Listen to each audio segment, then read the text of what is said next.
দুর্যোধন ছিলেন শ্রীকৃষ্ণের বেয়াই। হ্যাঁ, শুনে অবাক হলেও এটাই সত্যি। মহাভারতের সব থেকে বড় ভিলেন দুর্যোধন ছিলেন শ্রীকৃষ্ণের বেয়াই। বিষয়টি পুরো খুলে বলা যাক। দুর্যোধনের স্ত্রী ভানুমতির গর্ভে একটি কন্যা সন্তানের জন্ম হয়। মেয়েটির নাম রাখা হয় লক্ষণা। রূপে গুণে সেই মেয়ে ছিল ভুবন বিখ্যাত। লক্ষণার বিয়ের বয়স হলে দুর্যোধন পাত্র নির্বাচনের জন্য স্বয়ংবর সভার আয়োজন করলেন। এদিকে শ্রীকৃষ্ণের পুত্র শাম্ব দেবর্ষি নারদের মুখে লক্ষণার প্রশংসা শুনে তার প্রেমে পড়ে গেল। তিনি স্বয়ংবর সভায় উপস্থিত হন ঠিকই, তবে প্রতিযোগিতায় অংশ না নিয়ে লক্ষণাকে তিনি তুলে নিয়ে আসেন।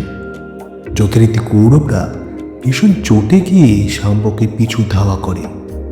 কর্ণ ইন্দ্রজাল অস্ত্র প্রয়োগ করে শাম্বকে বন্দিও করে ফেলেন। খবরটা পেয়ে ছেলের জেঠু বলরাম বিষয়টিকে নিয়ে মিটমাট করতে ছুটে যান।